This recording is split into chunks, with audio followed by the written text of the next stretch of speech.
Welcome to the first of my favourite Friday series, where I'm going to be reviewing every week, hopefully, either one of my favourite albums or one of my favourite films. So first off, we're going to be reviewing one of my favourite albums of all time, Panic at the Disco's Pretty Odd. This is the album that saw quite a big change for the band.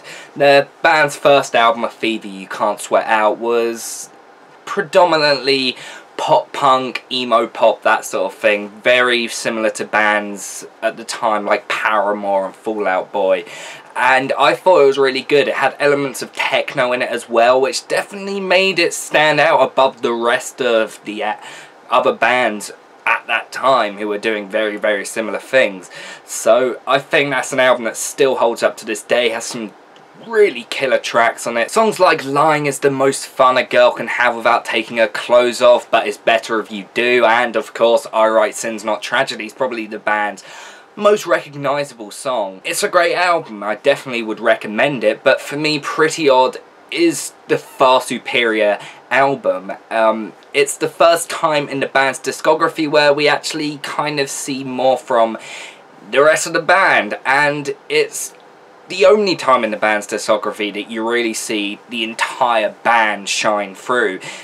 You know, on their first album, yeah, the rest of the band had their moments, but I mean, it was predominantly Brendon Urie singing everything and stealing the show, which it's been ever since then. I mean, especially now where he's the only member of the band.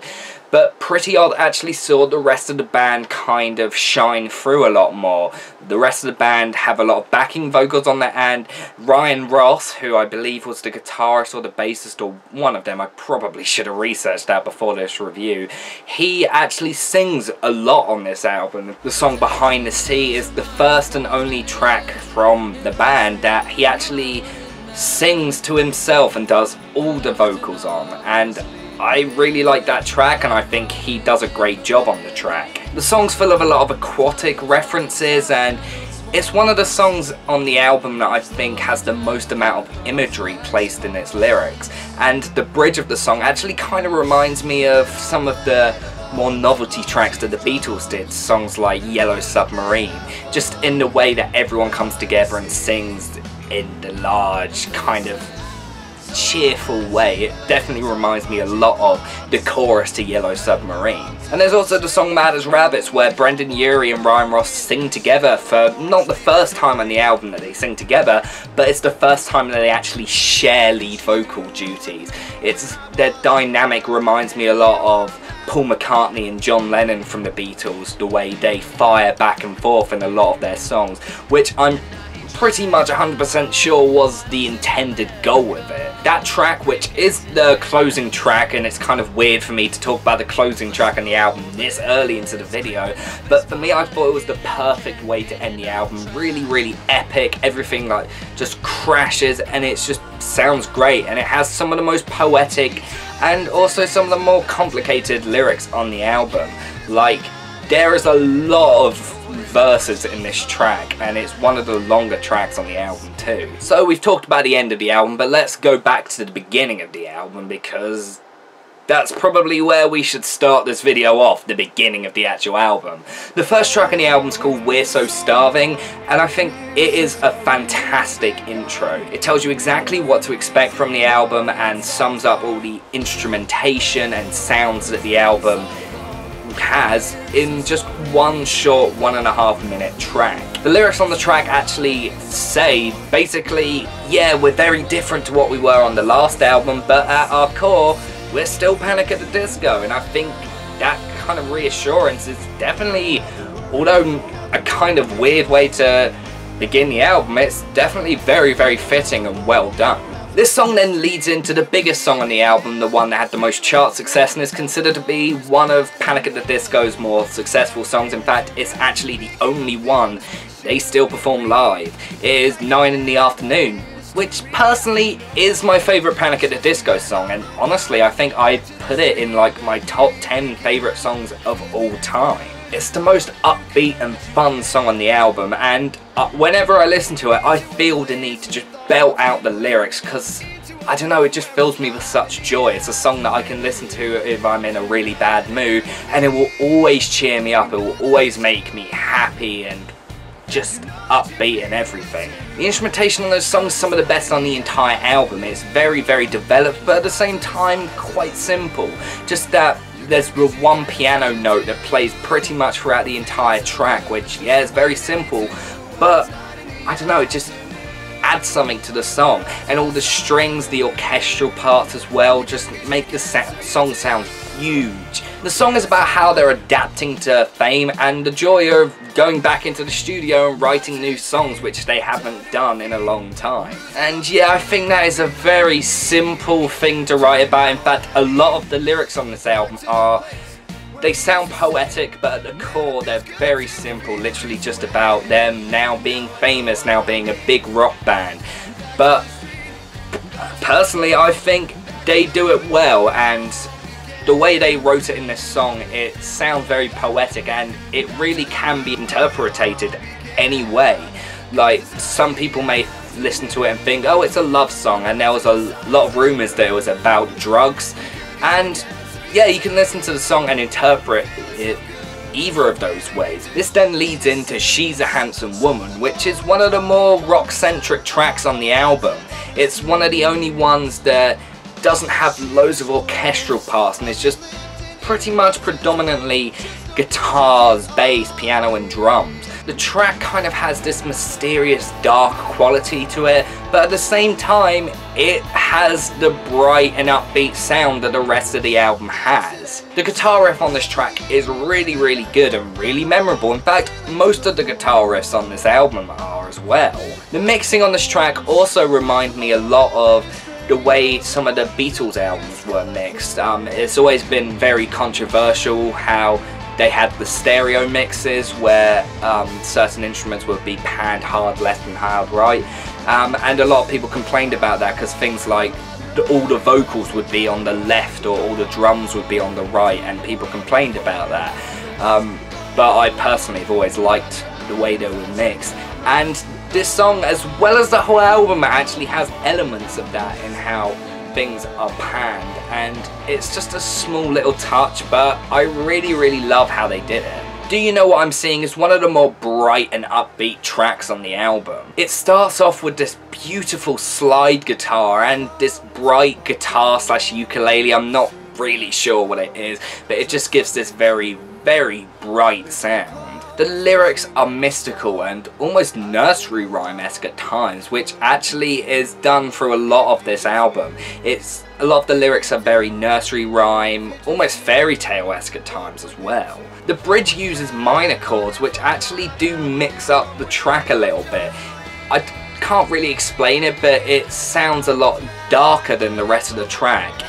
It's kind of like this section is bright, but then it slightly gets darker during the bridge and then goes back to the brightness for the rest of the song. And they show a lot of the folk influences on this track as well, especially when they've got like the harmonica that plays in the chorus. Another one of the highlights for me is That Green Gentleman Things Have Changed. And this is another track that I feel the need to sing along to every single time I hear it. Like, I hear that opening guitar chord playing and I'm just like, ah yes, I need to get ready to belt out this first line. The song's about them becoming famous and leaving their hometown, but yet still being really, really great friends throughout all of it, and how close they are, that they're in a band and everything. And of course, the title, That Green Gentleman, is a reference to weed, which they did a lot of in their youth, and of course when writing both their first album and this album. There are a couple of really short interludes on the album, one of which is called I Have Friends in Holy Spaces and the other one is called Folkin' Around. I Have Friends in Holy Spaces actually reminds me a lot of 50s pop in a way, sort of like the sounds that Brendan Urie would later take as a huge influence for the album Death of a Bachelor. And then we have the first full-on folk song with Northern Downpour. Once again, the lyrics are very nursery rhyme-esque and very innocent and childlike at times. The song's all about all the important and good things in their life and about how they don't want any of it to come to an end. And next we have one of the more obviously Beatles inspired songs with When the Day Met the Night. The song starts off with this guitar riff which is very, very similar to sort of the Eastern sounds that were on something like Sgt. Pepper, sort of like that the sitar sort of sounds they have, but it's played on a guitar, not an actual sitar. The song is about two opposites that fall in love and come together, and they use the sun and moon as personifications for these two opposites who are in love with each other. And I think the poetic way they wrote it is actually really, really good. The track is definitely one of the more upbeat pop songs on the album, and in my opinion, it sounds beautiful. The album doesn't have any slower, quiet songs. The closest we get to it is The Piano Knows Something I Don't Know, which starts off very mysterious and quiet, but then gets back into the swing of the rest of the album. I think the intro, personally, is the best part of the song, but the rest of it is really good too. Pretty Odd, in my opinion, is Panic! At the Disco's best album.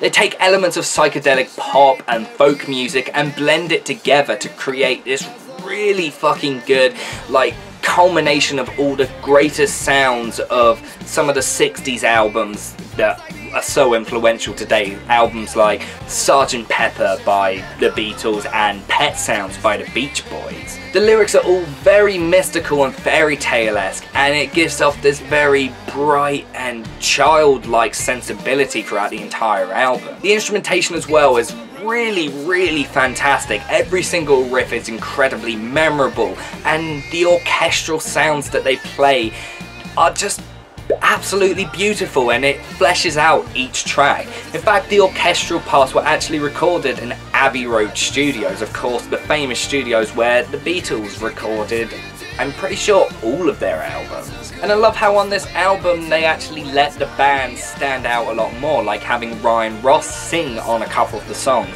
like the song Behind the Sea, which he sings lead vocals on, and the other songs that he shares them with Brendan Urie, like especially Mad as Rabbits, where he definitely shares co-lead vocals with Brendan Urie.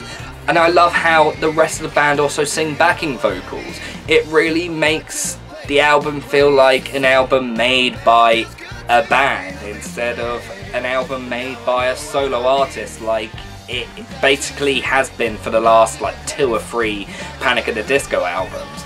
Especially since the band have gotten smaller and smaller and now is just Brendan Urie, it kind of less feels like a band now than just one person.